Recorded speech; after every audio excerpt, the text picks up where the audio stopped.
Hello, everybody. My name is Billy Odegaard, and this is my revision to my Week 5 speech. So I appreciate all the critiques that I got. I want to thank Paul for everything he said, and I sure appreciate it. My Week 5 speech was something that meant a lot to me. It still does. It is the issue going on now about standing for the American flag. Why do we stand for the American flag? Now, what does the American flag mean to you? What does the national anthem mean to you? Does it make you happy? Does it make you sad? Does it make you pumped up for the game? Does it make you think? Does it make you appreciate? And all of these things and more is what the national anthem, the flag, does for me as well. But the question I want to ask you is, why do we stand for it? You know, there is a new, I should say, trend going on right now of it was brought to you from the 49ers quarterback Colin Kaepernick is really who started it, and now many people have followed about this kneeling for the national anthem instead of standing. Um, Although some of his beliefs of why he said he did it is things that I believe in as well. I believe in equality in all people and in the world we live in. But should we do something at the mercy of our flag, at the mercy of our national anthem? No, is my opinion. Being a fellow service member myself and having family who served, and I believe that we stand for the American flag for a reason. We stand to pay tribute, to pay respect and honor to those people who before us, who sacrificed their lives, their time, their family sacrificed, those who died and also who survived had to come home and deal with things as well. All these people who made sacrifices and their family made sacrifices for this flag. Those are the reasons why we stand for the national anthem, my opinion. The flag means more than just a piece of cloth, or the national anthem is more than just a song we all usually memorize and can sing with our eyes closed. And the music starts, we all just speak the words. But when you speak the words, do you actually think of what the words mean to you? What the words mean to how they came about? Um, I wanted to say it became our national anthem on March 3rd, 1931, but it was actually written from Francis Scott Key, who wrote a poem in 1814. It was during the Battle of War of 1812, and he actually wrote it after witnessing the battle on Fort McHenry by British ships of the Royal Navy, like I said, during the War of 1812. Now, he wrote this after he had been on the boat on the sea and watched as the British ships bombed Fort McHenry over and over and over again. And I'll tell you just a little bit about that. Francis Scott Key was who the Americans chose to kind of be the spokesperson or the medium for the people there to go to the British and explain what we wanted and that we didn't want war but what he went over there for it failed. Trying to talk about it didn't work, and so they told Francis Scott Key that they would start bombing if they would not take down the American flag that stood at Fort McHenry. So once they didn't, the bombing started, and it lasted, for hours upon hours. They bomb it, they'd stop, the smoke would clear, the flag would still be there. They'd bomb more, the smoke would clear, the flag would still be there, and they couldn't explain it, knowing that Francis Scott Key himself seen the flag hit multiple times. And after long hours and hours and hours upon bombing, they finally gave up. And when Francis Scott Key got back to shore, he had to go see why the flag and how the flag could still be standing. So when he got into the fort and he saw the flag, he saw that it was held up by the brothers and the sisters and those of families who had died holding it up. And the bodies themselves and the ones who were living were still holding it up. And those ones would die, more would come out to hold it up. And the flag was tattered and torn and holes through it. And it was held up by the American people who thought it was good enough to sacrifice for freedom, that they would sacrifice their own lives.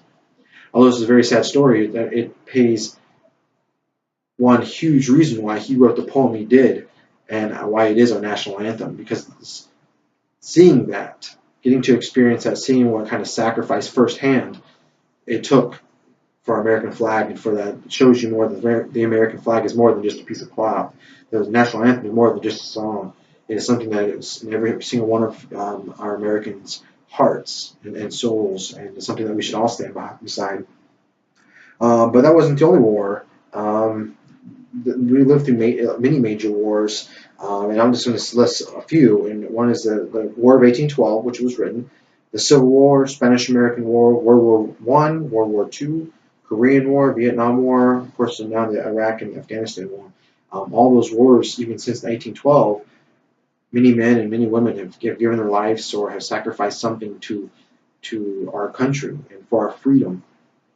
One cool piece of a video I watched actually a while back now is when this was all kind of an up and happening thing right after he did it. Virginia Tech, his basketball coach wanted to show his players why we stand for the national anthem. So what he did was he got a bunch of veterans who had served in the wars past, and he got them to come onto the court and stand behind each a chair. The chairs that the basketball team would usually sit in, they'd stood behind. And the coach explained to the basketball team that each and every chair that the players normally sat in was not earned by the player. It wasn't earned by being the best player or how many free throws they could make or how many three-pointers they could make or how good of a basketball player they were. That did not earn them chairs. What earned them chairs is each one of the men and women standing behind them. Their sacrifice is what allowed the players to have even a place to play basketball and to have these chairs and the freedom to do that, the freedom to go to school, the freedom to learn, and the freedom to enjoy sports. And not just basketball, but all sports. You could see the students that just kind of change the way they acted, the way they thought of it. You could tell, even those who probably believe that it, think of veteran, you could just tell how it changed them. And then it was really cool. Towards the end of the video, the players got to stand next to a veteran, and they all faced the flag, and they played the national anthem there, and it was beautiful. A lot of the veterans were in tears, the players tears. Watching it brought me to tears. It's just amazing video as you see, as you heard the song, those who had served, just what that means to them, and what they had to experience and what they had to do for that freedom. I just explained a few of the wars that people had to live through and die through, and the reason why we have the honor they deserve now and the respect, and why we at games or at events, why we play the national anthem. And as I come to a closing of this speech, I want to say a few things. I want to tell you why we should stand. That's what I want to end with. I want to tell you that we should stand to honor these men and women who have laid their lives down for our freedom. The men and women who went, survived, and came home and had to struggle with their own things. The families that while the loved ones were away, they had to be home, to hold down the fort, and to take care of things on the home front. Those people who couldn't maybe not go overseas and serve, or maybe could not get into the military, but served, the police, EMTs, those firemen, those who put their lives on the line every day. That is why we stand. Those are the people who we stand for. The freedom itself, for to respect them for their sacrifice. So as I close the speech, I want to tell you that I ask that you stand with me. I know this trends can explode and grow like wildfire and fly, and people think that they want to be different and they want to stand apart. So I'm going to do what he does because he's a person that some people may look up to. I want to ask that you stand with me. You stand for the flag. You stand for honor. You stand for respect, and you stand for the sacrifice these men and women before us have done, and the men and women after us will do.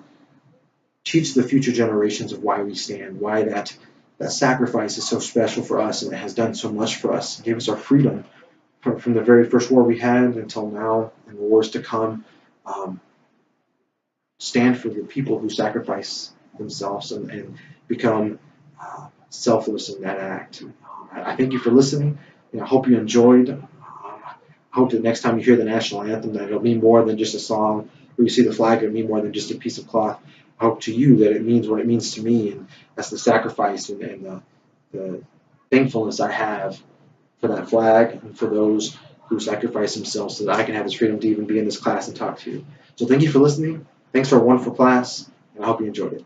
Thanks.